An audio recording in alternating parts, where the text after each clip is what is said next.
Hello everyone, welcome to my channel online GS by Diwakar.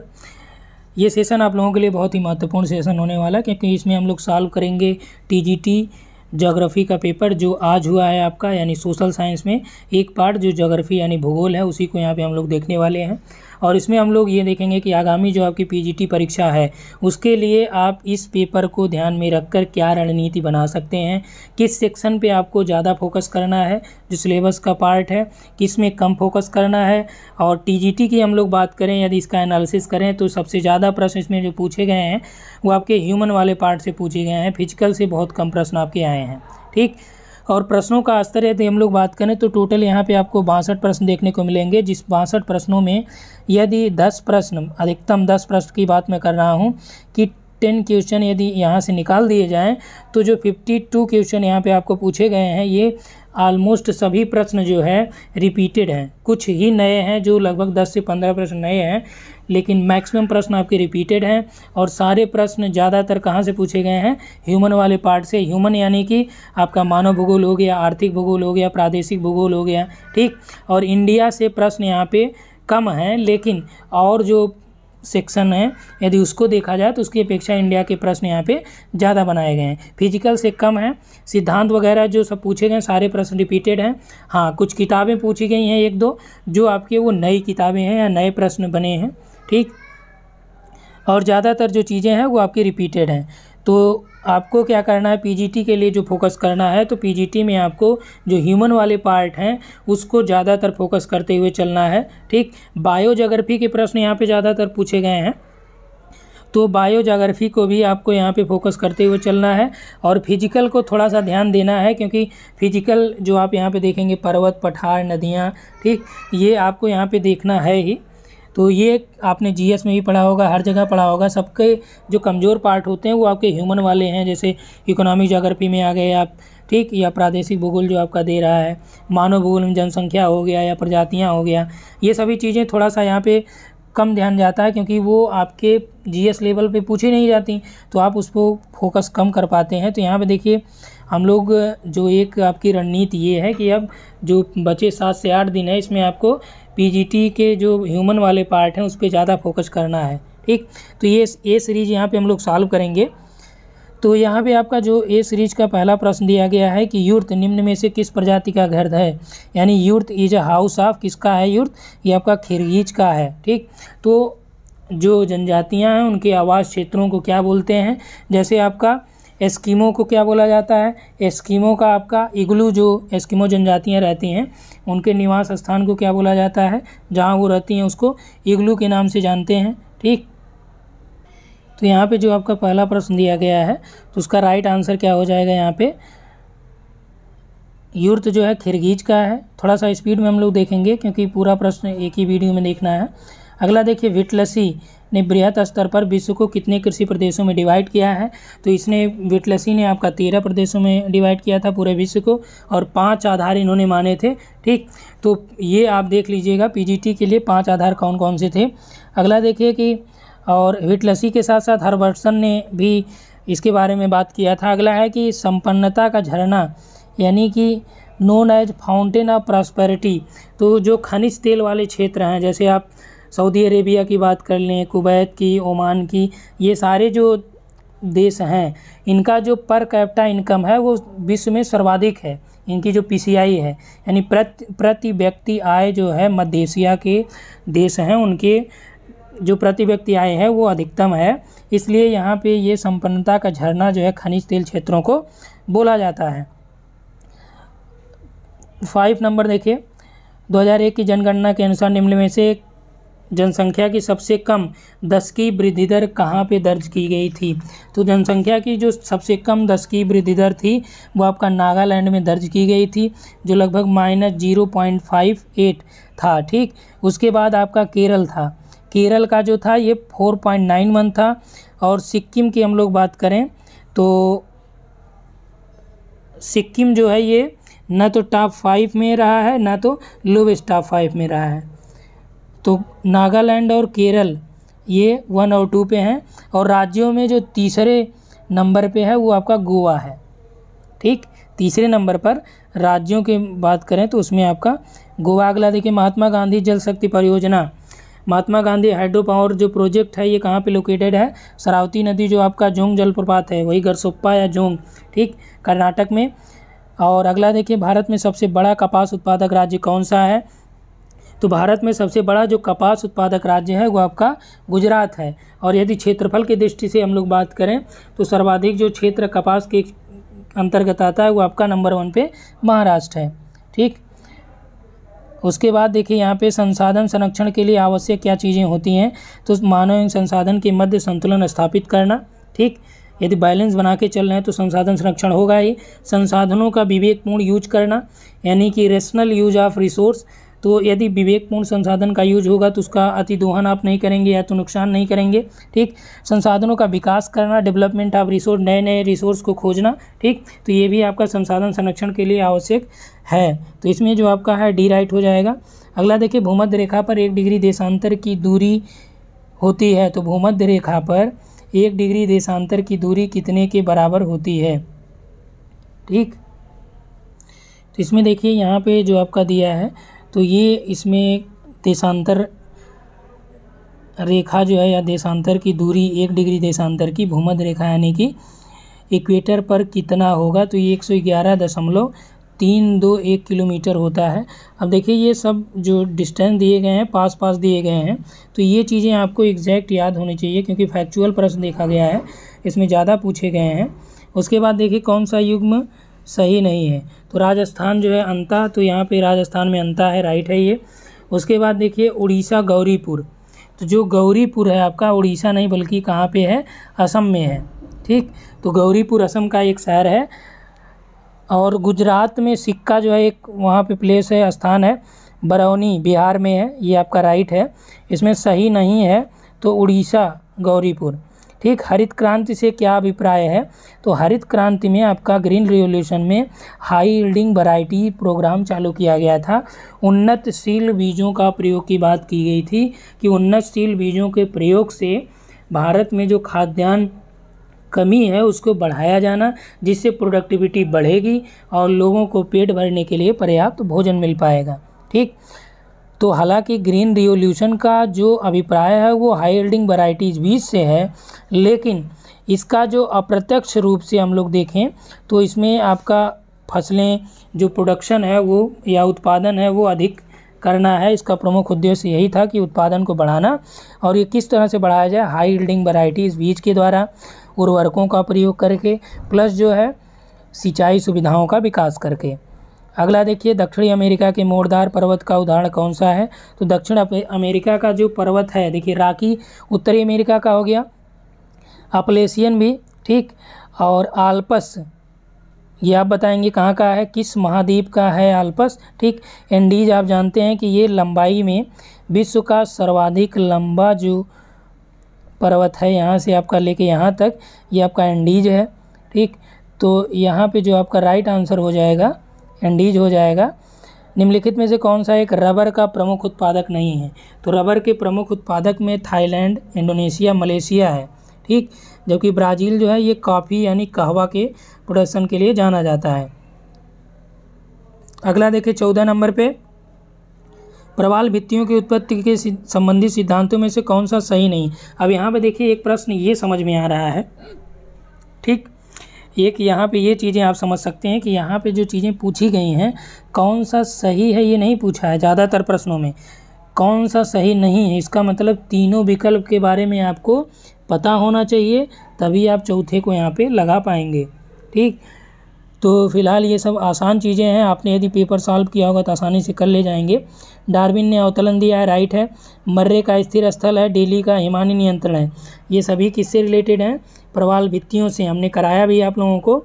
तो इसमें देखिए डेविस का अपवर्तन चक्र जो है ये इससे संबंधित नहीं है, ठीक। तो यहाँ पर देखिए जितने भी प्रश्न आपको यहाँ पे दिखाए गए हैं सारे प्रश्न हमने कराया है, ठीक। संसाधन संरक्षण के बारे में भी हमने बात किया है, विटलसी का पूरा वर्गीकरण आपको मिला है, ठीक। तो अब तक जो भी प्रश्न यहाँ पे थे सारी चीज़ों के बारे में आपको जानकारी मिली है। अगला देखिए प्रश्न है क्राल जो बस्ती है वो आपका किससे संबंधित है, ठीक। क्राल बस्ती जो है संबंधित है तुंगू से, याकूत से, सकाई से, मसाई से। ठीक, तो अभी आपने देखा कि जो बस्तियां हैं कौन सा किसकी बस्ती है, ये ज़्यादातर प्रश्न आपके पूछे गए हैं। तो यहाँ पे पहला प्रश्न ही था। अब उसके बाद देखिए क्राल जो है किसकी है, ये मसाई जनजाति की बस्तियां हैं, या मसाई लोग जहाँ पे रहते हैं उनको क्राल बोला जाता है। ये गाय को बहुत पवित्र मानते हैं, इनके पुजारी को लयबोन बोला जाता है। और मसाई जो जनजातियां हैं टंगानिका, केन्या, पूर्वी गोंडा के पठारी क्षेत्रों में ये घुमक्कड़ पशुचारक के रूप में अपना जीवन निर्वाह करती हैं। ये भूमध्य सागरीय और निगोराइड दोनों प्रजातियों का झलक जो है आपका मसाई में मिलता है। ठीक, जबकि सकाई जो जनजातियां हैं, सकाई आपका मलय प्रायद्वीप और मलेशिया की हैं। ठीक, जो सेमांग, यहाँ पे देखिए विकल्प में आपका और क्या दिया है, याकूत है। ठीक, याकूत, बद्दू, बुशमैन, ये सारी जनजातियां जो हैं। तो यहाँ पे मसाई जो है ये आपका जो इसके घर होते हैं उसको क्या बोला जाता है, क्राल बोला जाता है। बद्दू जनजातियाँ मरुस्थलीय जनजातियाँ होती हैं। ठीक, ये हेमद या नेफद के मरुस्थल यानी अरब प्रायद्वीप में बद्दू पाई जाती हैं। बुशमैन आपका कालाहारी में है। ठीक, पपुआन न्यू गिनिया में है। सेमांग जो है मलय या दक्षिणी थाईलैंड में, अंडमान निकोबार में सेमांग जनजातियाँ हैं। चलिए आगे चलते हैं। शिव समुद्रम जल विद्युत गृह की स्थापना कहाँ पे हुई थी, कर्नाटक में है। अब आप लोग यहाँ पे बताएंगे कि शिव समुद्रम जल विद्युत गृह की स्थापना कर्नाटक में तो हुई है, लेकिन यह किस नदी पर है। ठीक, देखिए ये इसलिए आपसे पूछा जा रहा है क्योंकि ये आप क्या करेंगे कि यदि आप इसको फोकस कर लेंगे तो पीजीटी में इससे काफ़ी आपका लाभ मिलेगा। एक दो प्रश्न वहाँ पे आपको मिल जाएंगे। अगला देखिए कि ये देखिए प्रश्न आपका ज़्यादा महत्वपूर्ण है। न्यू इंग्लैंड औद्योगिक प्रदेश विश्व का प्रमुख औद्योगिक प्रदेश है। कारण दिया है, कथन दिया है। कारण आपका क्या दे रहा है, कारण ये दे रहा है कि औद्योगिक कच्चा माल तथा परिवहन की सुविधाएं यहाँ पे अच्छी विकसित हैं। ठीक, तो आइए यहाँ पे इसके बारे में, तो यह देखिए एक तो यहाँ पे दिया है कि यह न्यू इंग्लैंड जो है ये औद्योगिक प्रदेश विश्व का प्रमुख औद्योगिक प्रदेश है। तो जो औद्योगिक प्रदेश ये था विश्व का प्रमुख, फिलहाल यहाँ पे वर्तमान में भी ठीक औद्योगिक प्रदेश, यहाँ पे उद्योगों का विकास है। क्योंकि न्यू इंग्लैंड क्षेत्र में जो आपका एरिया आता है वो अमेरिका का उत्तर पूर्वी भाग आता है। इसमें Connecticut, Rhode Island, Massachusetts, Vermont, New Hampshire ये इसके मुख्य राज्य हैं। जहाँ पे आपका चूँकि यहाँ पे इंग्लैंड की हम लोग बात करें तो संयुक्त राज्य अमेरिका में जो उद्योगों के स्थानीयकरण की बात करें तो ये प्रारंभिक शुरुआत जो है आपका उद्योगों के स्थानीयकरण की न्यू इंग्लैंड में ही पाई गई थी। ठीक, यहाँ पे शुरुआत में सूती वस्त्र उद्योग का विकास हुआ था जो न्यू इंग्लैंड क्षेत्र में पाया गया। इसको दो भाग में हम लोग डिवाइड करते हैं, एक पूर्वी वाला क्षेत्र, दूसरा पश्चिमी वाला क्षेत्र। ठीक, तो बोस्टन नगर जो है ये पूर्वी इंग्लैंड का या न्यू इंग्लैंड का प्रमुख केंद्र है, जहाँ पे आपका न्यू ब्रेडफोर्ड हो गया, ब्रैक्टन हो गया। यानी कि 19वीं सदी की बात करें तो यूरोपियों द्वारा सर्वप्रथम इसी क्षेत्र में सूती वस्त्र, चमड़ा उद्योग की स्थापना की गई थी। यहाँ पे परिवहन के उपकरण, उद्योग आदि उद्योगों का स्थान वर्तमान में इन लोगों ने ले लिया है। तो यहाँ पे चूँकि ये यूएसए का प्रारंभिक औद्योगिक क्षेत्र था तो वर्तमान में भी इसका एक प्रमुख स्थान भी है। तो इस आधार पे हम लोग कथन एक तो आपका यहाँ पे राइट है। कारण की बात करें तो औद्योगिक कच्चा माल तथा परिवहन की सुविधाएं यहाँ पे अच्छी विकसित हैं। तो फिलहाल यहाँ पे परिवहन तो है क्योंकि पूर्वी क्षेत्र इसका पड़ जाता है आपका यूएसए का, और यहाँ पे जो जल परिवहन का विकास है। लेकिन यहाँ पे जो औद्योगिक कच्चा माल की बात कर रहा है यहाँ पे उतना ज़्यादा कच्चा माल का क्षेत्र ये विकसित नहीं है। ठीक, फिलहाल है तो ये पूर्वी क्षेत्र। इस आधार पे हम लोग यहाँ पे ये कह सकते हैं कि जो कारण है वो यहाँ पे आपका गलत हो सकता है। अब देखिए स्पष्ट रूप से किसी भी किताब में या अन्य जगहों पे आपका ये नहीं मिलता है। एक लॉजिक आप लगा सकते हैं, अब आयोग के ऊपर है कि वो आंसर क्या मानता है इसमें। ठीक, फिलहाल जो यहाँ पे माना जा सकता है कि आपका न्यू इंग्लैंड औद्योगिक प्रदेश जो है विश्व का एक प्रमुख प्रदेश है, क्योंकि यहाँ पे कारण दे रहा है कि औद्योगिक कच्चा माल और परिवहन सुविधाएं यहाँ पे अच्छी विकसित हैं। तो परिवहन सुविधाओं का विकास है, लेकिन वर्तमान स्थिति यदि न्यू इंग्लैंड की बात करें हम लोग तो वहाँ से जो आपका एनसीईआरटी की मैं बात करूं तो एनसीईआरटी में आपका स्पष्ट रूप से लिखा है कि वर्तमान में वहाँ पे जो औद्योगिक क्षेत्र जैसे सूती वस्त्र उद्योग है ये आपका ख़त्म हो चुका है और समाप्त प्राय है एक प्रकार से। वहाँ पे आपका जूता वगैरह या फिर अन्य चमड़ा उद्योगों का भी यहाँ पे स्थापना हुई है और छोटी छोटी तीव्रगामी नदियों की वजह से ही यहाँ पे आपका बाज़ार और पूंजी की उपलब्धता की वजह से यहाँ पे औद्योगिक का विकास हुआ है। चूँकि यहाँ पे क्या था कि परिवहन सुविधाओं का विकास ज़्यादा था, इसलिए नए नए उद्योग यहाँ पे धीरे धीरे स्थापित हो गए। तो यदि हम लोग न्यू इंग्लैंड को स्पष्ट रूप से एक वर्ड में बोलें कि न्यू इंग्लैंड क्या है, यह गत्यात्मक औद्योगिक प्रदेश का एक प्रमुख उदाहरण है। ठीक, यहाँ पे जैसे न्यू ब्रिस्टल, हार्टफोर्ड, ब्रिकफोर्ड, स्प्रिंगफील्ड, ये सभी यहाँ के इंडस्ट्रियल रीजन है या इंडस्ट्रियल रीजन के सेंटर हैं, औद्योगिक केंद्र हैं। तो इस आधार पे यहाँ पे देखिए ए राइट हो जाएगा, आर रॉन्ग हो जाएगा। ठीक, तो इसको आप लोग भी देख लीजिएगा, एक बार रीचेक कर लीजिएगा।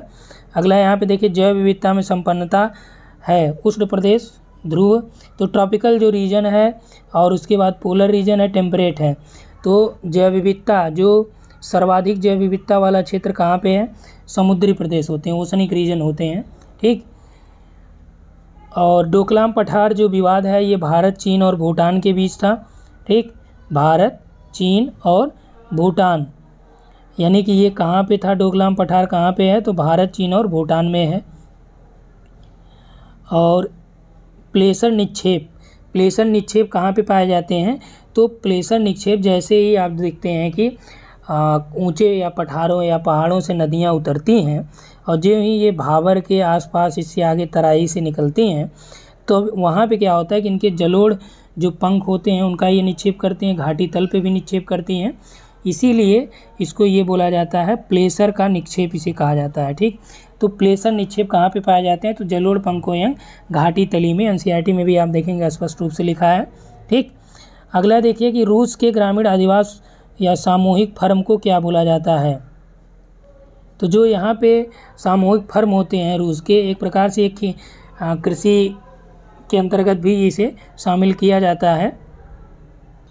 तो यहाँ पे देखिए जो आपका ये रूस के ग्रामीण अधिवास की बात करें हम लोग, सामूहिक फर्म की, उसको क्या कहते हैं, तो स्पेशली जो इसका है ये कोकज होता है, यह सामूहिक कृषि इसे कहा जाता है। यूरोपीय रूप से ये प्रचलित था। इसमें कृषक परिवार को स्वामित्व का अधिकार होता है, जबकि जो सो खोज यहाँ पे होता है, सो खोज जो है ये कृषि इसमें सरकारी हाथों में होती है। ठीक, यानी कि ये, और यहाँ पे और क्या होता है सो खोज में, इसका विकास पश्चिमी साइबेरिया और ये आज भी यहाँ पे प्रचलित है और यह जो है एक प्रकार की मैकेनिज्ड कृषि है। ठीक, तो यहाँ पे देखें ये थोड़ा सा आपका ये कंफ्यूज करता है, क्योंकि सामूहिक फर्म की बात किया है, ग्रामीण अधिवास की बात किया है, तो यहाँ पे ये होना चाहिए कोकज जो है ये सामूहिक कृषि के अंतर्गत था, जो कि वहाँ पे कृषि गृह या जो वहाँ पे एग्रीकल्चर करते थे, कृषक परिवार थे, उनका स्वामित्व का अधिकार जो है कोकज पे होता था। ठीक, फिलहाल यहाँ पे जो दिए गए विकल्प के अनुसार हम लोग देखें तो सो खोज और गृह, कृषि गृह, ठीक, इन दोनों से एक होना चाहिए। तो जो कृषि सरकारी हाथों में थी, तो यहाँ पे सो खोज यहाँ पे ज़्यादा सही हो रहा है। ठीक, उसके बाद देखिए हीराकुंड बांध जो है किस नदी पर है, तो ये महानदी पर है। मानव भूगोल में जो भूगोल को मानव पारिस्थितिकी विज्ञान के रूप में किसने वर्णित किया है, तो बैरोज हैं ये। ह्यूमन ज्योग्राफी या वेलफेयर अप्रोच ये डीएम स्मिथ का है। और अगला देखिए यहाँ पे किस प्रकार के अधिवास का विकास सड़क, नदी या नहर के किनारे होता है, तो जो लीनियर पैटर्न होता है यानी कि रैखिक। और उसके बाद जो आपका गारो महल या बिदर का निर्माण किसके द्वारा हुआ है, तो यहाँ पे डाउन फॉल्टिंग हुई है। ठीक, आधा भ्रंश यहाँ पे बना है। और उसके बाद सामान्यतः इसमें कौन सा परतदार चट्टानों में पाया जाता है, तो जो सेल है, सेल यानी कि इसका परिवर्तन आपका शिस्ट में होता है, तो सेल जो है एक प्रकार की अवसादीय परतदार चट्टानें होती हैं। कर्क रेखा भारत के किस राज्य से होकर नहीं जाती है, तो ये आपका जो है मणिपुर से नहीं जाती है, त्रिपुरा, मिजोरम, पश्चिम बंगाल, इन सबसे ये होके जाती है। अगला देखिए थानथेट के अनुसार न्यूजीलैंड में किस प्रकार की जलवायु पाई जाती है, तो न्यूजीलैंड की जो जलवायु है ये आपका शीतोष्ण जलवायु न्यूजीलैंड में पाई जाती है। तो यहाँ पे देखें हम लोग तो जो थानथेट के अनुसार यहाँ पे इसका जो राइट आंसर हो पाएगा वह इसमें क्या हो जाएगा, B-R। एक बार आप लोग भी इसको देख लीजिएगा। दक्षिण भारत की सर्वोच्च चोटी आपका अनाईमुडी है। तापीय संकुचन सिद्धांत थर्मल कंस्ट्रक्शन थ्योरी जेफरीज का है।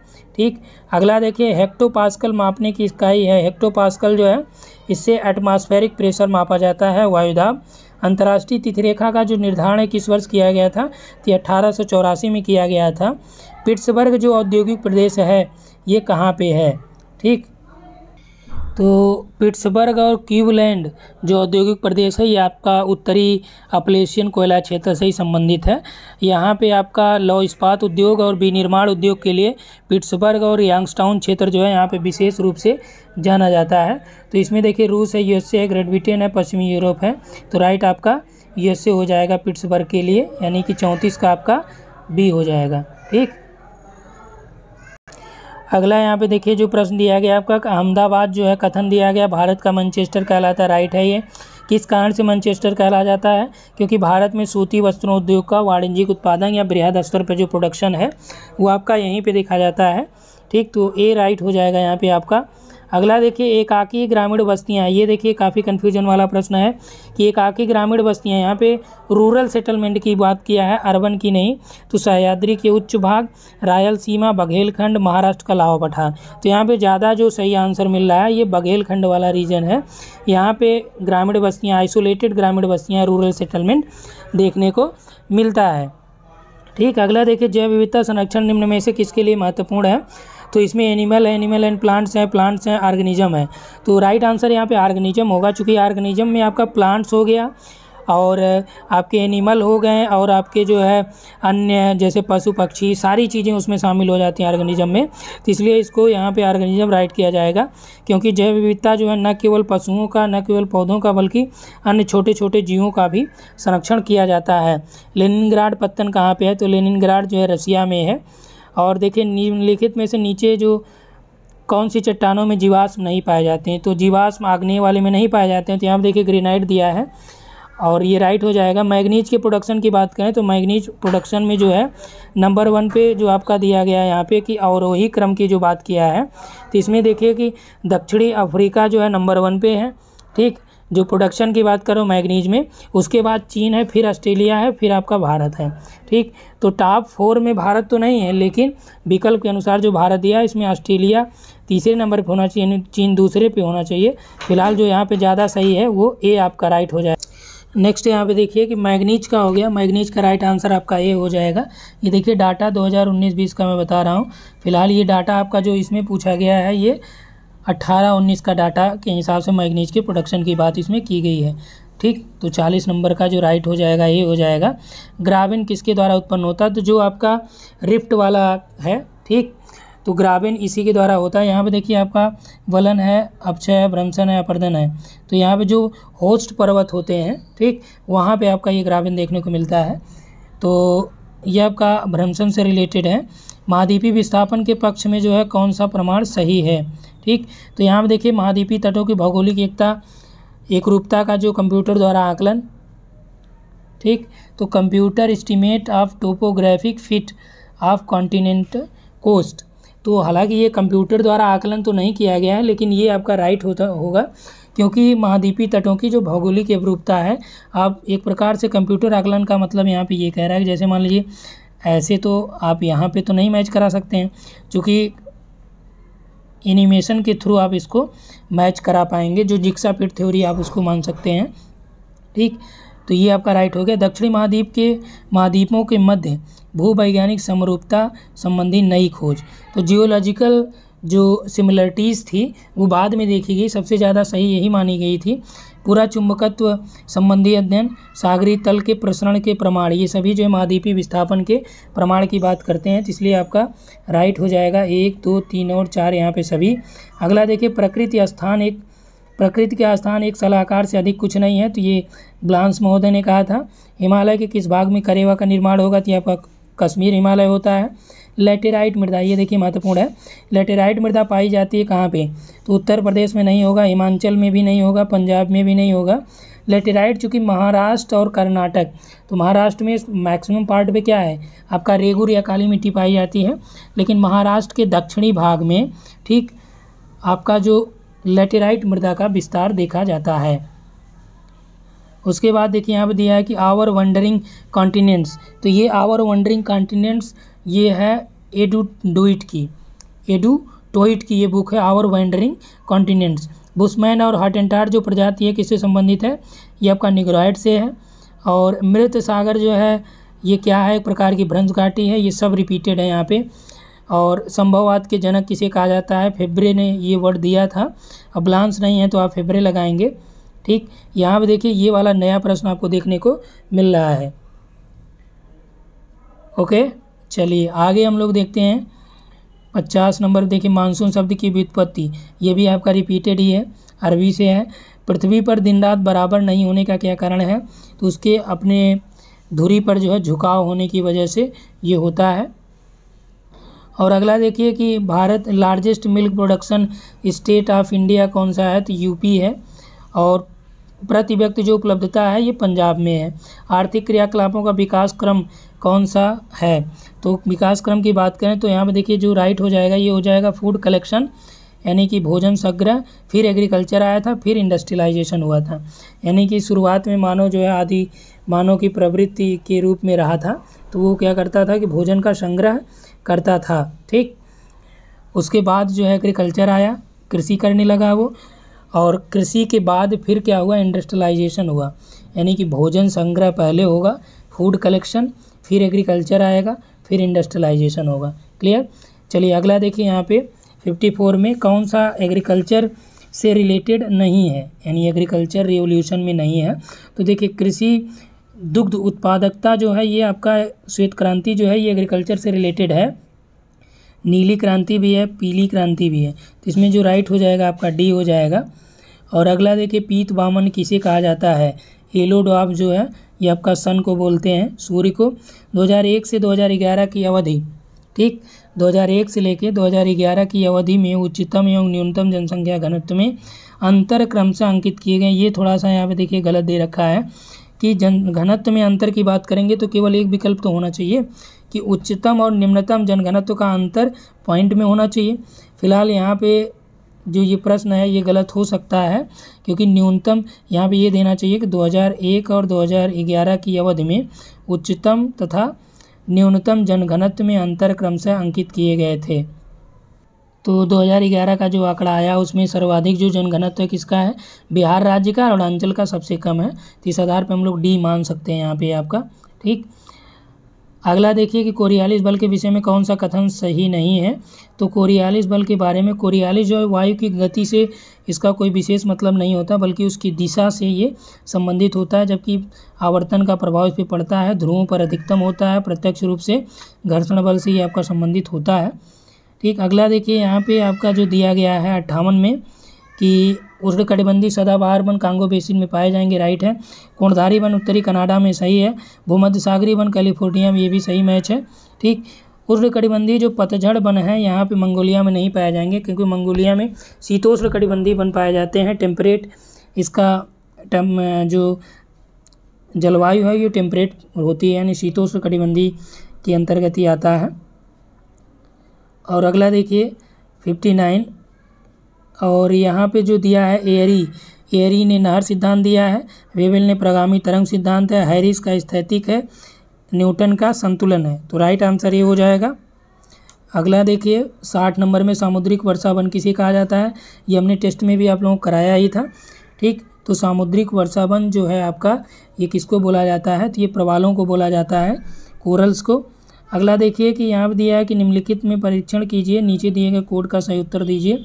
जैसे ही सूर्योदय होता है धरातल पर उष्मा प्राप्त होती है, राइट है। उष्मा ज्यों ही प्राप्त होती है आप देखते हैं कि कोहरा जो है धीरे धीरे ऊपर यानी खत्म हो जाता है। और अगला दिया कि विकिरण शीतलन के कारण आरंभिक उषा काल में कोहरा उत्पन्न होता है, तो ये भी आपका राइट है।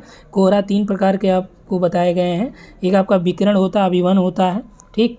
तो यहाँ पे देखिए जो आपका विकिरण के शीतलन के कारण जो है आरंभिक उषा काल में कोहरा धीरे धीरे उत्पन्न होता है। रात में जैसे 12 बजे 1 बजे रात में आप देखेंगे उतनी सघनता नहीं होती है, लेकिन जैसे जैसे और मॉर्निंग होता है सघनता कोहरे की बढ़ती जाती है। तो इस आधार पे 1 और 2 यहाँ पे दोनों आपके सही हैं। उपलब्धता के आधार पर निम्न में से कौन सा संसाधन वर्गीकरण सही है? तो जो आपका यहाँ पे दिया है कि अवेलेबिलिटी की बात करें तो अवेलेबिलिटी में सर्वसुलभ यानी कि ऐसा जो हर जगह जो है सुलभ हो, फिर कुछ जगह जो आसानी से उपलब्ध हो पाए संसाधन, दुर्लभ यानी कि जो आसानी से ना उपलब्ध हो पाए, हर जगह ना हो। अगला देखिए कि विश्व में धान का जो उत्पादन देशों में बात करें तो धान में जो आपका चीन है, भारत है, इंडोनेशिया है, फिर आपका बांग्लादेश है, फिर यूएसए है। तो यहाँ पे चीन, भारत, इंडोनेशिया इससे दिया है, तो राइट आंसर आपका डी हो जाएगा। तो टोटल हम लोगों ने यहाँ पे 63 प्रश्नों को देख लिया है। ये आप यहाँ पे देख सकते हैं इन चीज़ों को, ठीक। किसी भी प्रश्न में आपको कोई कन्फ्यूजन हो तो आप लोग कमेंट कर सकते हैं, और इस आधार पे आप लोग कम से कम ज्योग्राफी का आप लोग अपना स्कोर भी कमेंट कर सकते हैं कि इसके अकॉर्डिंग या इस आंसर की से आपके स्कोर कितने जा रहे हैं, ठीक। तो इस वीडियो में इतना है। किसी भी प्रश्न में आपको कोई त्रुटि लगे, क्योंकि देखिए त्रुटियों की संभावना बनी रहती है, फिलहाल हमने जिस कोशिश यही किया है कि आपको यहाँ पे कोई त्रुटि ना मिले, फिर भी आपको लगता है कि नहीं इस प्रश्न में ये नहीं ये होना चाहिए, तो आप कमेंट में बता सकते हैं कि ये नहीं ये होना चाहिए। सोर्स ज़रूर बताइए कि आपने ये कहाँ से देखा है, किस जगह से, क्योंकि जब ये बोल दिया जाता है कि आपको जो कन्फ्यूजन हो बताइएगा, तो जो नॉर्मल प्रश्न होता है उसको भी आप लोग कमेंट करते हैं कि हाँ ये वाला ऐसा होना चाहिए। ज़रूरी नहीं कि आपके अकॉर्डिंग सब सही हो। आप किताब देखिए, सोर्स देखिए, कहाँ से आप देख रहे हैं इसको बताइए, ठीक। और उसको प्रॉपर सोर्स के साथ बताएंगे तो रीचेक कर लिया जाएगा।